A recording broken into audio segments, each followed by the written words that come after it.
Hey guys. All right, this is a video explaining your community-based learning project for those of you at Rockford University.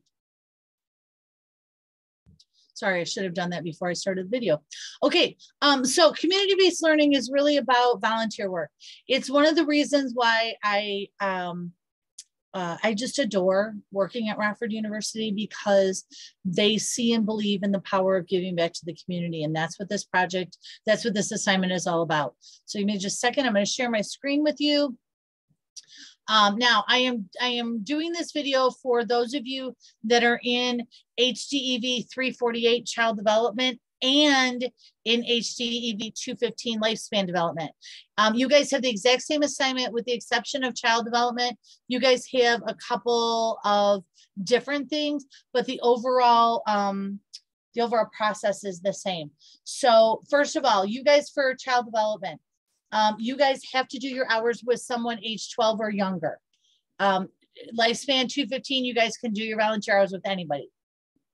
But for those of you in child development, your volunteer hours must be with a child 12 or under. It's just, you know, what we have to do.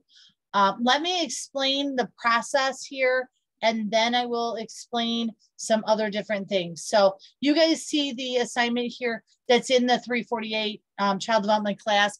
You guys in 215, everything is the same except in here where I talk about needing to be age 12 and under.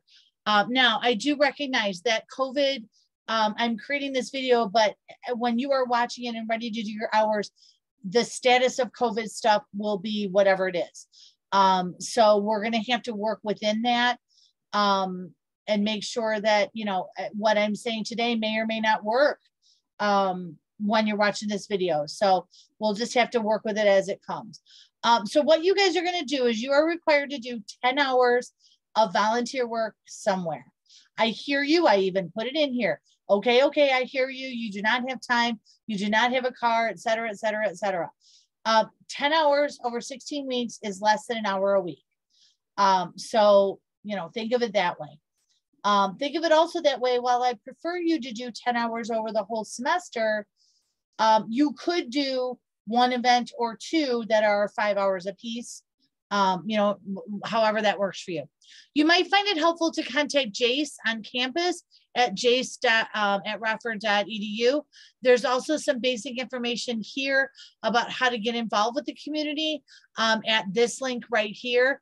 We do at Rockford U have partnerships with several agencies, so they might be able to help you out. Here's a list of potential sites. You guys in 348 in child development, there are a couple on there that might work for you. RPS 205, Rockford Public School System, in the past has been open to volunteers. I don't know the status of that right now with COVID. I don't know. Schools are hurting for subs and other things. So I don't know. Maybe they will let you in, maybe they won't. There's also places like North Suburban Library that do reading time. You might be able to reach out to Barnes and Noble. I know they've done reading time, you know, whatever. But make sure you, again, you guys in child development, that your volunteer hours are with someone age 12 or under. You are required to submit a signed volunteer log. That log is here. You can download it, and it's just a document that you should print out and take with you. And when you volunteer, have someone in charge fill that out for you. The date, you know, what you did, the amount of hours, etc. If you're going to do multiple days and a couple hours at a time, then take that sheet with you every time. You will need to upload that at the end of your 10 hours, so keep it. You can either upload a scan copy or take a picture of it and upload it. I just need to be able to read it. Then you're going to write a 2 to 3 page paper describing your volunteering, what you did, what did you get out of it, what was the event, what, you know, all of that. I'm not looking for you to ramble on. I'm really looking for you to give me some feedback on what you thought about the volunteer time, what you thought about the clientele that you were working with, you know, what were some struggles with them, you know, whatever. Some of you, this is worth 100. Some of you, this is worth 90. So adjust that for your own class. And again, in the future, this may change, but It is a bigger project for all of you. If you are short on your hours, please be honest about it. Number one, I'll be able to tell in your written part, but just be honest. If you only got 8 hours done, tell me that. You're not going to fail it because you don't get all your hours. Usually I go, you know, you need 10 hours. If your class is 100 points for this project, as long as you upload the 2 to 3 page paper, you know, if you're short a couple hours, I may only deduct, you know, 10 or 15 points. You know, if you only do half your hours, you're not gonna earn a 0, but you might only earn a 50 or a 60. So, but any points are better than 0. But keep in mind, you know, you only do 5 hours, you're not gonna pass this paper or this assignment. But be honest, I'm gonna be able to tell, and you have to submit your sheet. Don't forge that. I'm telling you right now, I can tell when you do that. Be honest about it. This is not due to the end of the semester, but don't wait. Some of you, depending on what you're going to do, you might need to show proof of vaccination. You might need to have a booster before you go. Those of you working with children, you might need a background check. You know, I don't know. So I had to do a background check and I didn't know, and I didn't start till April is not a good excuse for not getting it done. So get on it early. I know some of you might be very hesitant to volunteer. I get that. There is an alternative project here at the bottom. You can do it, but it's much harder and I expect much more. If you're going to do the alternate project, reach out to me and we'll talk about what you need to do. As long as you volunteer your 10 hours, you submit a completed 10-hour sheet and you submit the 2 to 3 page honest reflection, you're going to earn all the points. I am much more concerned about where you volunteer and that you do it.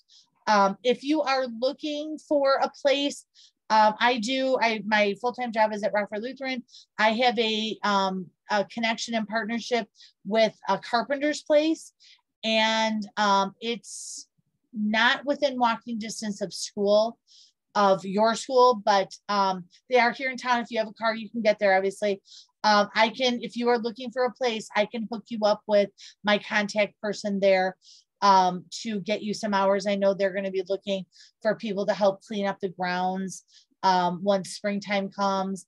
You know, I don't know what else, maybe cleaning out the back room. So I can hook you up with them if need be. I don't know if we would accept volunteers at Rockford Lutheran or not. I know we're looking for people at the academy, which is our K through 5, you know, to help with aftercare, but I don't know how they would feel about the volunteer hours. If that's something that you want to do, reach out and I can see, you know, we'll have to just see what, you know, what's going on. I don't know that that will happen, but let me stop sharing this so you can see me and not this. Stop share. Oh, my poor computer is so slow when I'm on Zoom. Okay, so a couple other things. You are required to follow any COVID restrictions that they set. So if you have to be vaccinated to go to that agency and you're not vaccinated, you don't have to get vaccinated for this, but you need to find a place that will take you. I don't know. I think there's a policy on campus about, or I know there is, about vaccination and testing, and that you need to follow whatever the agency says. If you need to show proof, then you need to show proof. If you know, you need to follow whatever you know, restrictions they have. Wear your mask, do what you need to do. You know, you are representing Rockford University when you are out there, so make sure that you are following all of the guidelines. If you are, though, again, really, really nervous about volunteering, reach out to me, do the alternate assignment. It's much harder, but it is a way for you, especially if you are unvaccinated and places want you vaccinated. It's a way to do that. So reach out to me if you're going to do the alternate assignment. So that's really all I have. It's fairly simple, straightforward. If you're unsure about your volunteer place, shoot me an email. I'll let you know if that'll work. Usually things with animals, not so much. You know, things with helping friends move, not happening. It really needs to be an agency type thing. So, all right, that's all I got. Reach out if you have questions. Have a great day.